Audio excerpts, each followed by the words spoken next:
Hermanos, como bien se dijo, el título de este sermón es Viviendo para Cristo y su pueblo. Y está basado en el pasaje de la carta a los Filipenses, capítulo 1, versículos 19 al 26. Así que les pido por favor que me acompañen con sus Biblias a esa porción de la Escritura en la cual nos encontraremos con esto. Versículo 19. Porque sé que por vuestra oración y la suministración del Espíritu de Jesucristo, esto resultará en mi liberación, conforme a mi anhelo y esperanza de que en nada seré avergonzado. Antes bien, con toda confianza, como siempre, ahora también será magnificado Cristo en mi cuerpo, o por vida o por muerte. Porque para mí el vivir es Cristo y el morir es ganancia.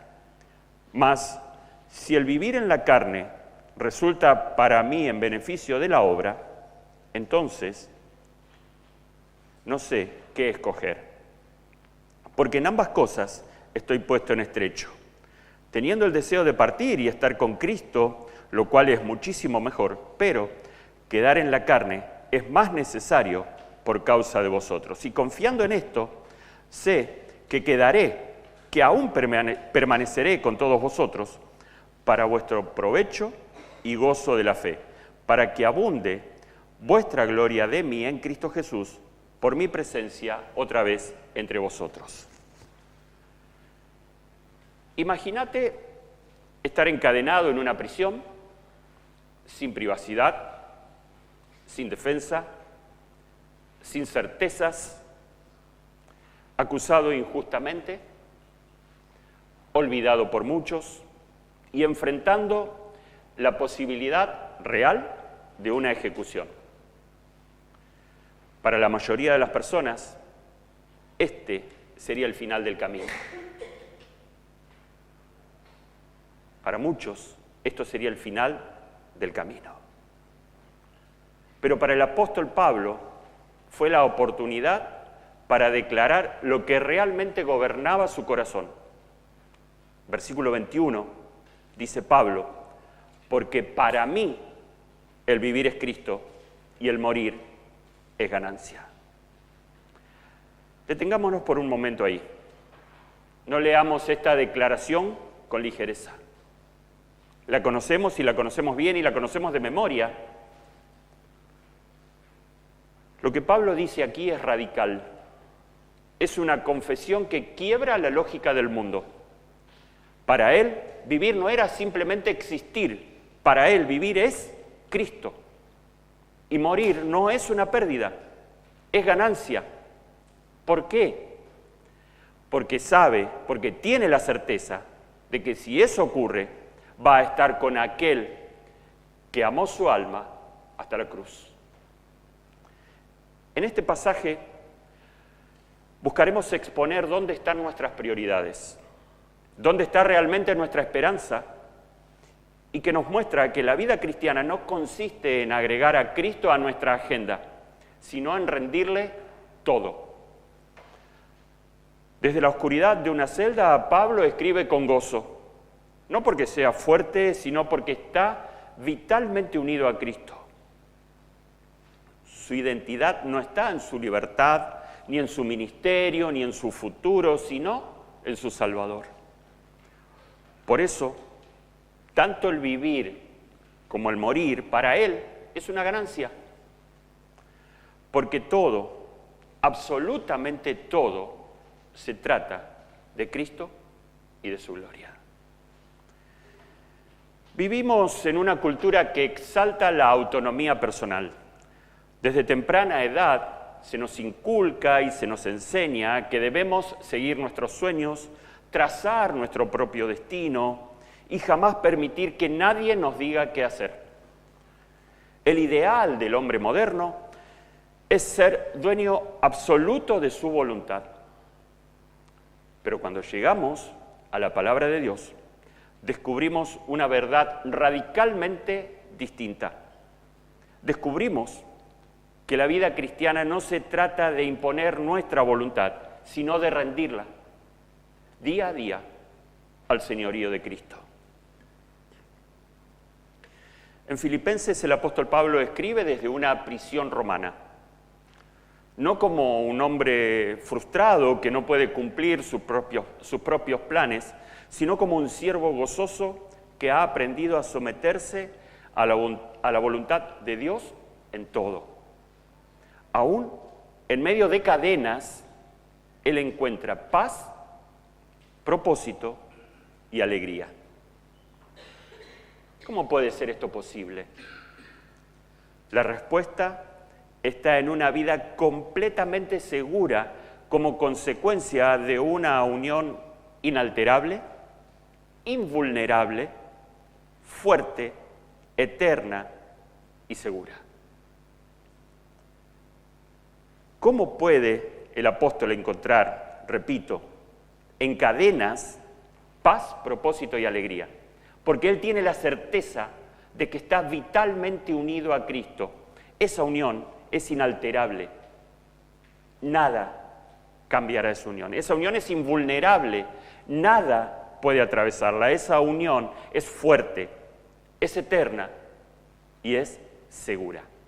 Para más claridad, en palabras del mismo apóstol, en su carta a los Colosenses dice que su vida está escondida con Cristo en Dios.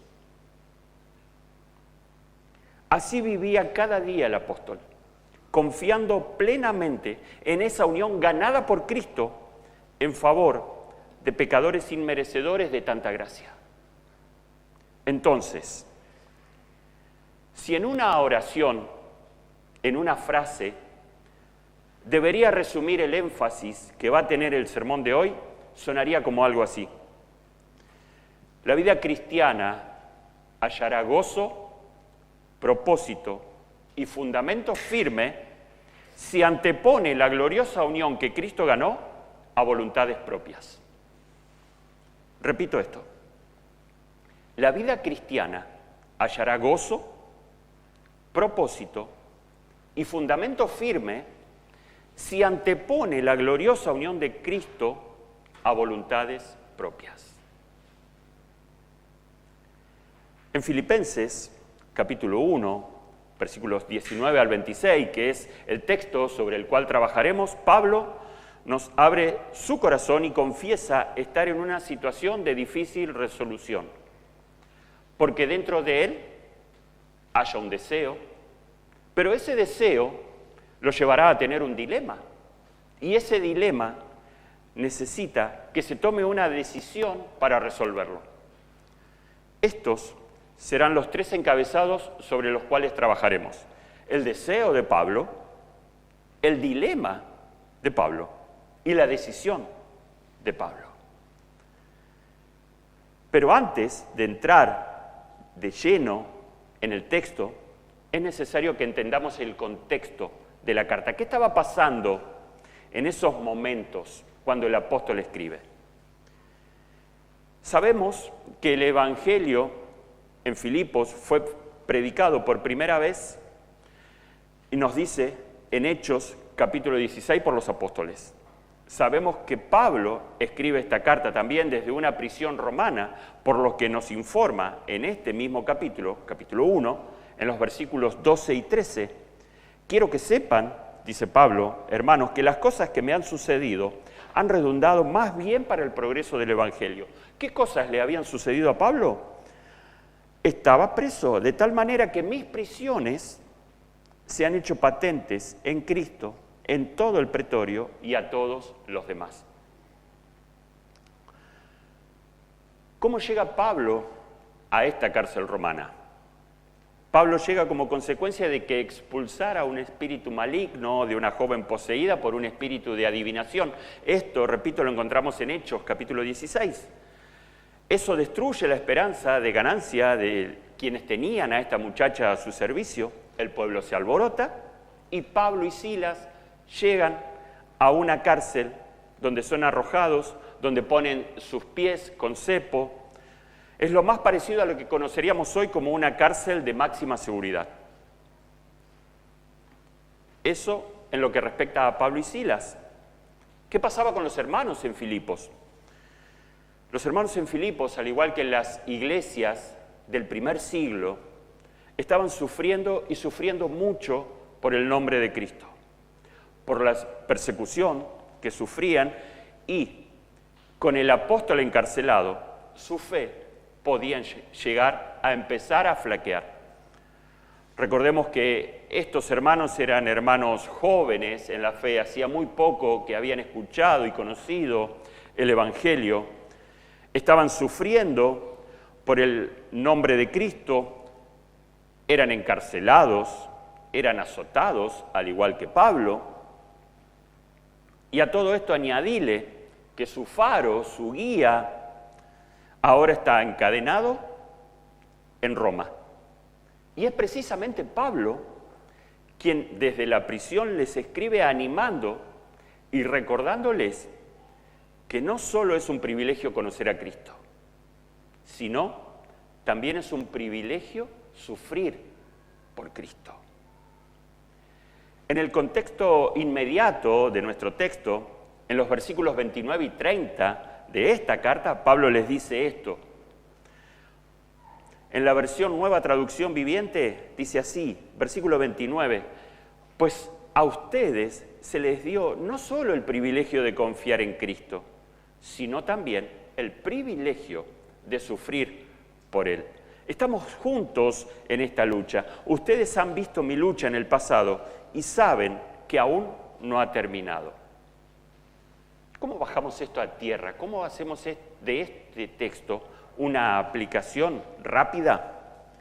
Los filipenses y todos nosotros hoy debemos recordar que es un privilegio creer en Cristo. Y no es por ningún mérito o virtud que en nosotros haya, sino que es por pura gracia y absoluta misericordia que creemos en Cristo. Pablo, en su carta a los Efesios, capítulo 2, versículos 8 y 9, porque por gracia sois salvos, por medio de la fe. Y esto no es de vosotros, pues es don de Dios, no por obras para que nadie se gloríe. Es un privilegio conocer a Cristo. Pero Pablo les recuerda también a los filipenses que es un privilegio sufrir por Él. La vida cristiana es una batalla y Pablo muestra a los cristianos como gladiadores en la arena romana empeñados en una lucha contra sus oponentes paganos. Conocer a Cristo es un privilegio y participar de sus padecimientos también. Una paráfrasis de Filipenses, capítulo 3. Estamos ahí en Filipenses, acompáñame por favor. Filipenses, capítulo 3, desde el versículo 1 al 10, una paráfrasis, repito, diría esto: cuídense de esos perros que les dicen que deben circuncidarse para ser salvos. Cristo ha hecho algo mucho más maravilloso. Cristo es nuestra justicia. Yo tenía muchas cosas de las cuales gloriarme, dice Pablo, pero todas ellas son pérdidas cuando evalúo lo que Cristo hizo por mí. Y como consecuencia de esta evaluación, no solo quiero conocer acerca de Él, sino que quiero ser participante de sus sufrimientos a causa de Él. No es que el apóstol disfrutaba sufrir, sino que no quería solamente las cosas lindas de esa unión de la que hablábamos.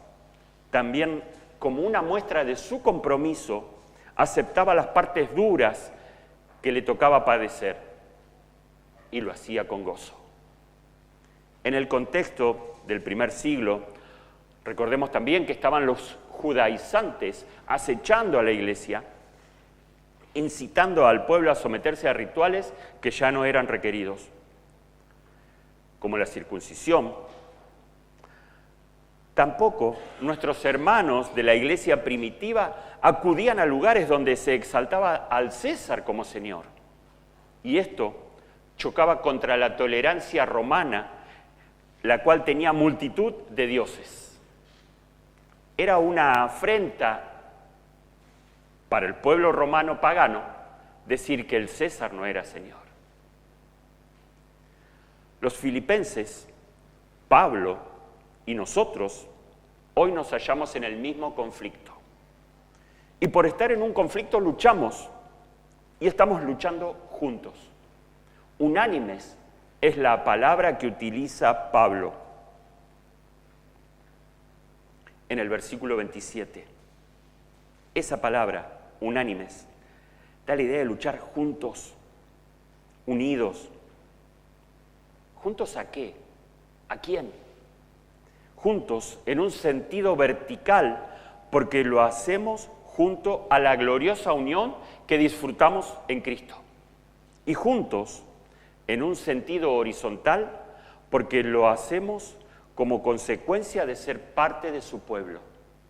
Estamos en una lucha y estamos luchando juntos, a Cristo y a nuestros hermanos. Los creyentes ya somos ciudadanos del cielo. Los creyentes ya somos ciudadanos del cielo. Y los ciudadanos del cielo, primero, mantienen siempre vivo el sentir de que no pertenecen a este mundo, sino que pertenecen a la ciudad celestial. Los ciudadanos del cielo viven de acuerdo con las leyes de aquella ciudad, como es digno del Evangelio, dice Pablo en el versículo 27. Los ciudadanos del cielo luchan por el progreso de los dominios de esa ciudad, a la cual ya pertenecen, pero que aún no han llegado, combatiendo unánimes con Cristo y entre sí, por la fe del Evangelio. Y los ciudadanos del cielo están seguros de la victoria y en nada intimidados por los que se oponen. Por eso Pablo les escribe esta carta, la cual anima los corazones y anima a recibir con gozo las pruebas y los sufrimientos a los que están siendo expuestos. Pablo también, junto con ellos, sufría. Recordad que está escribiendo desde una prisión, con los pies puestos en un cepo, con sus brazos puestos a un cepo y a un guardia. Él también está sufriendo y padeciendo por Cristo y lo hace con gozo. Y además les escribe esta carta a esos hermanos. Y lo hace trayendo a memoria la misericordia que Dios ha tenido con él. Comencemos entonces, ahora sí, con el primer apartado. ¿Te acordás? Era un deseo, un dilema y la resolución de ese dilema. El deseo de Pablo, versículos 19 al 21. Porque sé que por vuestra oración y la suministración del Espíritu de Jesucristo, esto resultará en mi liberación. Conforme a mi anhelo, ahí está el deseo, y esperanza de que en nada seré avergonzado, antes bien, con toda confianza, como siempre, ahora también será magnificado Cristo en mi cuerpo, o por vida, o por muerte. Porque para mí el vivir es Cristo y el morir es ganancia. Pablo tiene la certeza de que será librado de la situación actual en la cual está. Y su confianza no está en las herramientas que él podría llegar a utilizar para librarse, como su ciudadanía, como su posición social, como su conocimiento legal, sino que su confianza está en las oraciones de sus hermanos y en el poder del Espíritu Santo. ¿Te das cuenta que están batallando juntos, Pablo, unánimes, como él les dice, entre sí y con Cristo?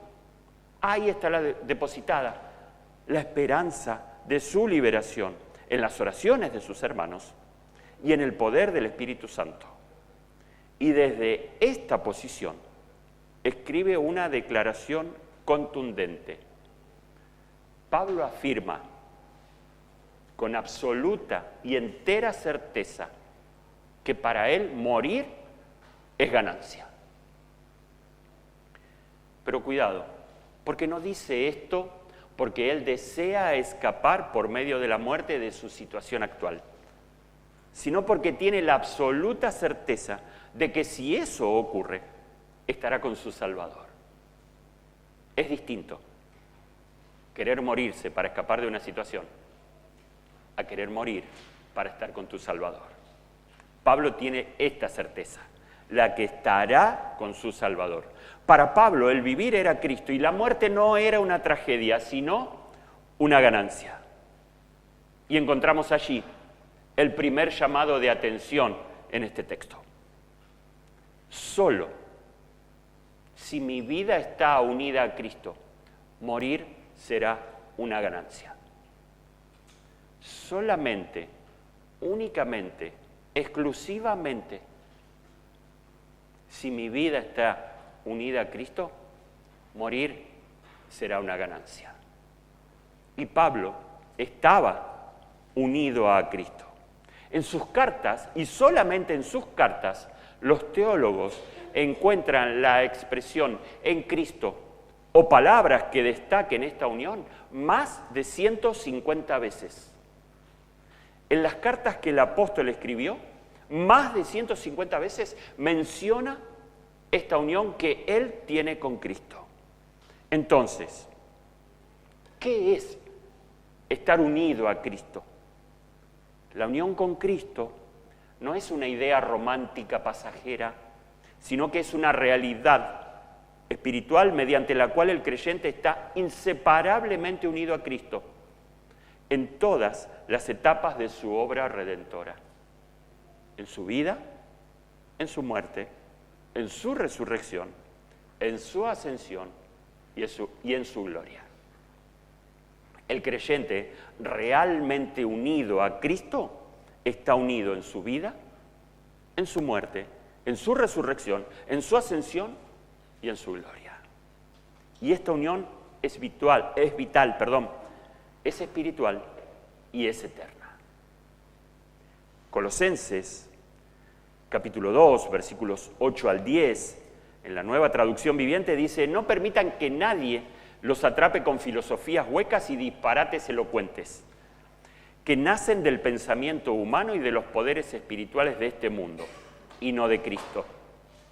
Pues en Cristo habita toda la plenitud de Dios en un cuerpo humano. De modo que ustedes también están completos mediante la unión con Cristo, quien es la cabeza de todo gobernante y de toda autoridad. Volviendo a nuestro texto, en Filipenses, Pablo proclama que para él vivir es Cristo. Y al decir esto, su énfasis no es que Cristo ocupa una gran parte de su vida, sino que para él Cristo es toda su vida. Recordemos sus propias palabras en esta carta que mencionaba recién de Colosenses, capítulo 3, desde el versículo 2, les dice a estos hermanos: pongan la mira en las cosas de arriba, no en las de la tierra, porque habéis muerto. Vuestra vida está escondida con Cristo en Dios. Cuando Cristo vuelva, vuestra vida se manifieste, entonces ustedes también serán manifestados con Él en gloria. ¿Qué consecuencias tiene para mi vida este tipo de unión completa, eterna y perfecta? En mi vida, o mi vida, mejor dicho, hallará propósito. El propósito de vida para Pablo viene de Cristo y no de deseos personales. Mi vida, como consecuencia de esta unión, también hallará fortaleza. La fortaleza que Pablo encontraba en medio del sufrimiento proviene de Cristo y no de sus fuerzas o posición personal o fortaleza intelectual. Y esta unión completa y eterna traerá también a mi vida esperanza. La esperanza que Pablo tenía ante la muerte está puesta en la unión gloriosa al Cristo resucitado. La vida cristiana, hermanos, no es una mejora moral, no es portarme un poquito mejor de lo que lo venía haciendo, sino que es una nueva vida en unión con el Hijo de Dios. Algunas preguntas a modo de aplicación de este primer apartado. ¿Cuál es el verdadero propósito en tu vida? ¿Pablo no vivía para su comodidad, para su carrera o para acrecentar su reputación. Pablo vivía para Cristo. ¿Qué motiva tus decisiones diarias? ¿El éxito? ¿La aprobación de otras personas? ¿Gratificaciones momentáneas? ¿O la gloria de Cristo? No es suficiente con decir, Cristo es lo más importante para mí. El creyente debe vivir con la convicción de que Cristo es toda su vida. Tus decisiones laborales, familiares y personales, ¿reflejan que tu vida gira en torno a Cristo? Tener la certeza de tal unión no depende de mis sentimientos, sino de su obra. Y es un motivo más que válido para expresar nuestra gratitud a Él. Tener la certeza de que esa unión depende de Él y no de mí es un motivo más que válido para expresar mi gratitud. Y Pablo no basa su seguridad en sus emociones ni en circunstancias favorables, sino en la obra completa de Cristo. En tus días de aflicción, en tus días de enfermedad o en tus días de incertidumbre, descansa en esta verdad. Estoy unido a Cristo en su vida, muerte, resurrección y gloria. Y nada ni nadie puede alterar esa unión. Esto dará una fortaleza real, no un optimismo temporal o superficial. ¿Vivís con temor o con esperanza ante la muerte? Viví hoy con una visión eterna.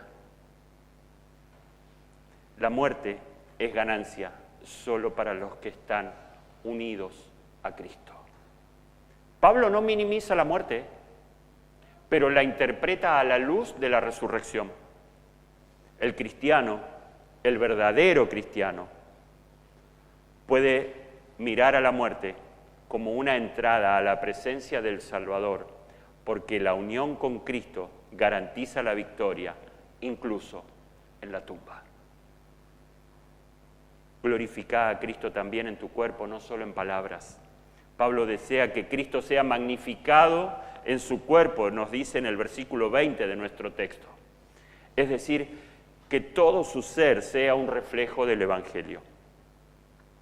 Tu cuerpo, tus hábitos, tus acciones muestran que estás unido a Cristo. No se trata de perfección, sino de obediencia gozosa a aquel que te compró con su sangre.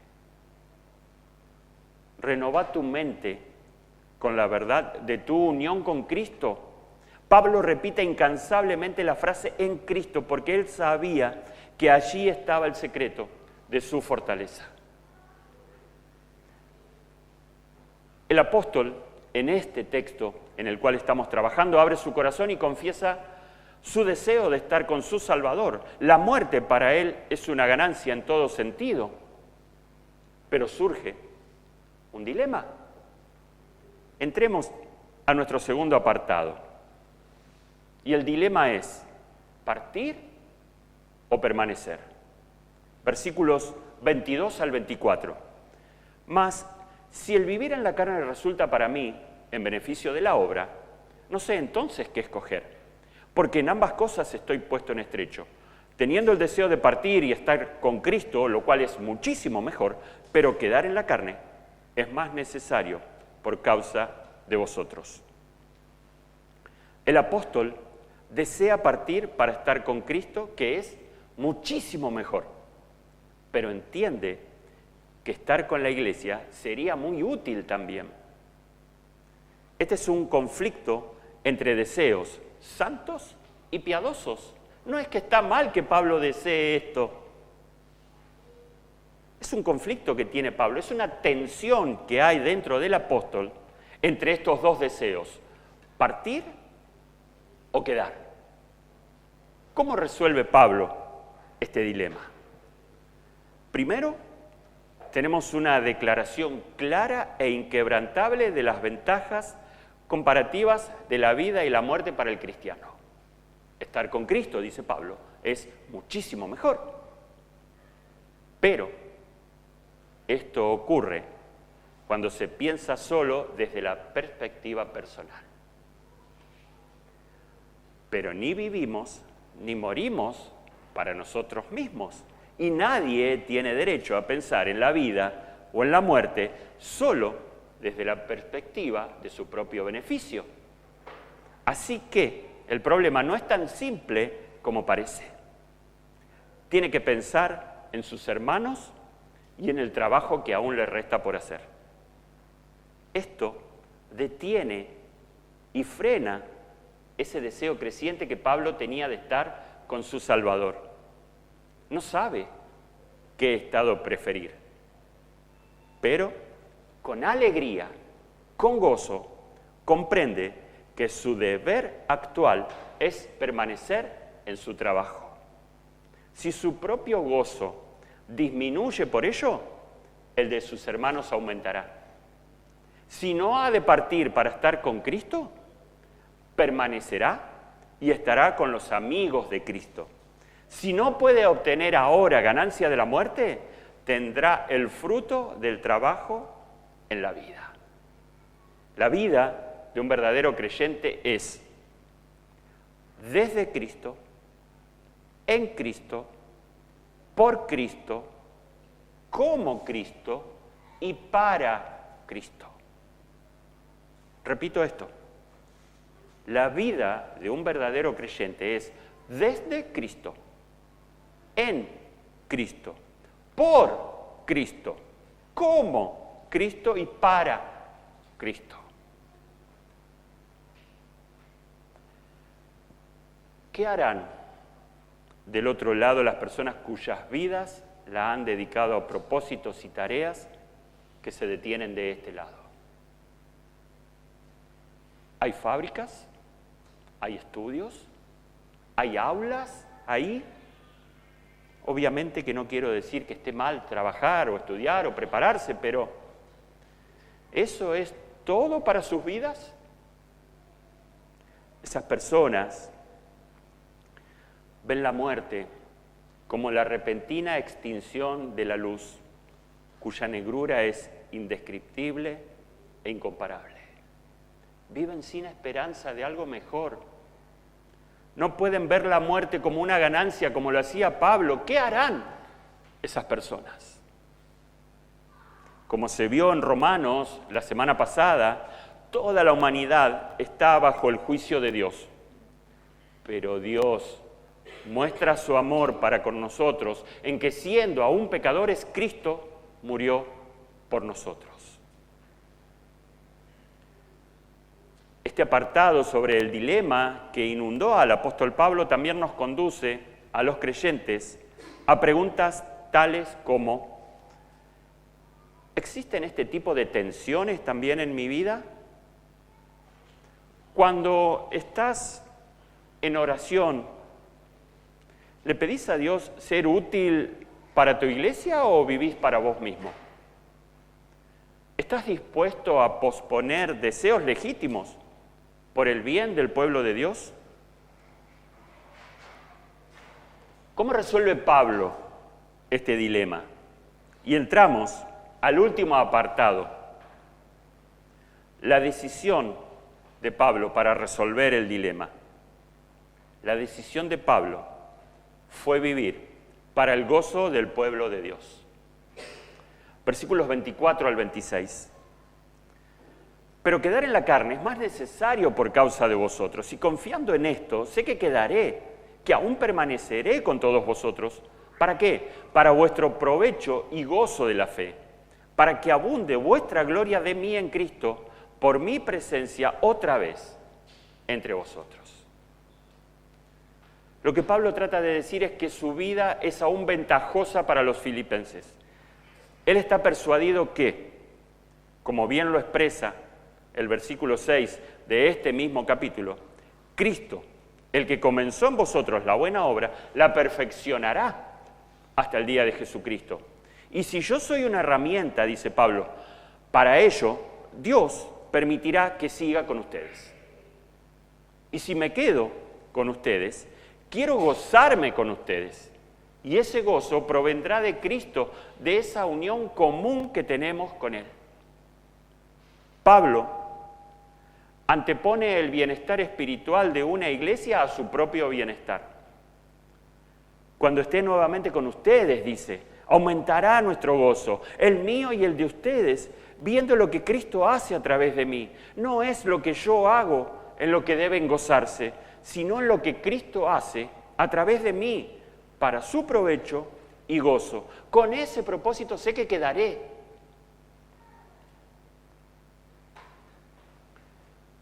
¿Tu vida cristiana contribuye con el crecimiento y el gozo de otros creyentes? ¿Invertís tu tiempo, energía y dones para servir a la iglesia local? Debería producir el mismo efecto que en el apóstol saber que realmente estoy unido a Cristo por toda una eternidad. Creer y entender que Cristo me amó y se entregó por mí debería producir un cambio radical en nuestras vidas. Por su amor, y no por algún mérito, solo por su amor, gracia y misericordia, hemos pasado de ser sus enemigos a ser sus hijos. Y debe existir en cada creyente consecuente con esta verdad un deseo genuino de exaltar a Cristo. El apóstol utiliza, si te fijas en el versículo 20, la palabra magnificar. Cuando el apóstol habla de magnificar, no significa hacer a Cristo más grande. Él es siempre grande y nada de lo que hagamos podrá agrandarlo, acrecentarlo, sino que magnificar significa hacer que Cristo sea estimado y alabado por otros. ¿Cómo Cristo puede ser magnificado en nuestras vidas? Cristo puede ser magnificado por labios que den un feliz testimonio de Él. Cristo puede ser magnificado por las manos empleadas para su feliz servicio. Cristo puede ser magnificado por rodillas felizmente dobladas en oración por su reino. Cristo puede ser magnificado por hombros felices de llevar las cargas de otros. Hermanos, tengo que darles una noticia. En el servicio a Dios, en el campo laboral de Dios, no existe tal cosa como la jubilación. Todos, absolutamente todos, somos útiles para el Señor si ponemos nuestras vidas a su servicio. Ánimo, ánimo, mis hermanos, para llegar al final de nuestros días con cuerpos desgastados para su servicio y no para llevar una vida hueca, vacía, inútil, como la que llevábamos antes de que Él nos salve. Conclusión. La vida cristiana es una vida centrada en la persona gloriosa de Cristo. Vivir para Cristo es vivir para su gloria y para su pueblo. Y morir en Cristo es recibir la mayor recompensa, estar con Él para siempre. Pablo sabía que su estadía era necesaria, así que pudo decir, sé que permaneceré con ustedes. Nosotros, hoy, podemos estar seguros de que si nuestra estancia es necesaria, permaneceremos. Tengan la seguridad de que no se nos dejará aquí mientras Cristo disponga utilizarnos. Tengan la certeza de que aquí estaremos mientras Cristo disponga utilizarnos. No hay vidas incompletas, no hay obra incompleta, no hay mudanzas prematuras. La verdadera actitud, entonces, es el servicio paciente hasta que Él nos retire del campo. No se considera a un siervo diligente si ese siervo está siempre añorando dejar el trabajo o deseando dejar el trabajo. Que sea nuestro anhelo trabajar donde Él nos pone, esperando pacientemente hasta que su suave llamado nos libere de la larga jornada de trabajo y nos envíe a casa. Y para mis amigos que aún no son de Cristo, que aún ven la muerte como un final negro, oscuro, sin esperanza, deshonroso, que viven con esa terrible expectativa de juicio y sabiéndose culpables, sabiendo que su muerte no será ganancia, sino pérdida, les digo, por favor, no estiren más esa angustia. Por favor, Cristo es aún Salvador de pecadores arrepentidos genuinamente. Entréguense a Él. Hoy es el día de salvación con un arrepentimiento genuino por las ofensas que le han causado. Busquen y no se cansen de buscar su justicia. No se apoyen en la propia justicia. Apóyense en una justicia perfecta y eterna. Y esta la hallarán solamente en Cristo.